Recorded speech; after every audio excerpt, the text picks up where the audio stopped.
How's it going, everyone? Welcome back to episode 3, where we will be going over wedding venues and the questions you should be asking when reserving your date. We went over some details in the previous episode, but we will be diving into more specific questions today. Questions like what exactly is included with the venue, what is the amount of guests I can invite to my wedding venue, and what are the policies on their payment scheduling details. If this is your first time here, my name is Armin Avila and I am a wedding photographer and videographer residing in the California Bay Area. So let's just say they have your date available, you like the location and ambience that the venue portrays. It seems like the perfect venue and you just see yourself getting married there and inviting all of your friends and family to pass that time with you. Now, before saying yes, there should be some questions that you need to be asking them regarding the services they offer. If you happen to have a large family, you should always make sure that they will have accommodations for all of them. Nowadays, with the pandemic, venues are allowing less people indoors than outdoors. This will come into play in case you have a large family and they can only accommodate them outdoors. Always make sure to ask them their indoor and outdoor guest capacities so that they can give you an idea on how many guests you are able to invite,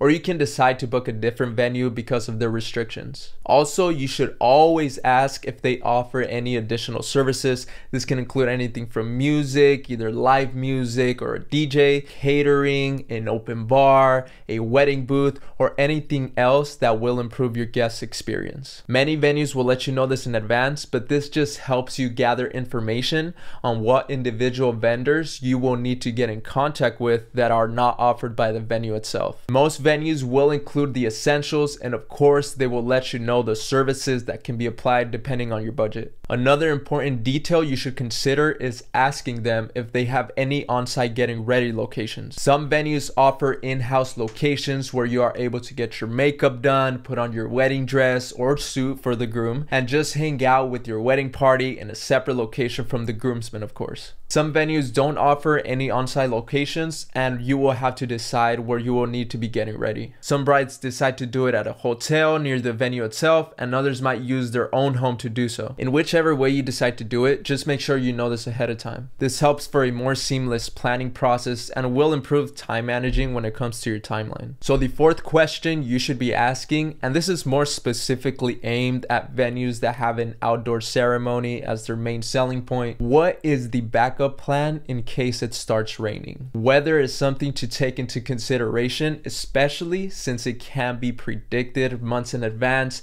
when you have already set the exact date for your wedding. Now, here in California where I live, you might not even have to worry about this. We get like 3 days where there's rain, and 2 of those it rains like 30 minutes for the whole day, and then it's sunshine for the rest of the year. Either way, you want to make sure there is a plan in case things change. Most wedding venues will have backup solutions when it comes to weather conditions. Some offer indoor solutions, and others have a setup process in place where they are able to protect the outdoor wedding ceremony from any weather-related conditions. You want to make sure your wedding goes smoothly, rain or shine, and making sure there is a backup plan is reassuring that the venue will accommodate you and your wedding guests with any type of situation. Lastly, ask them about the payment scheduling process. Make sure you ask what every single service ends up costing and that there are no hidden fees. Every venue will ask for a deposit when reserving your date. Now, the amount will differ from venue to venue,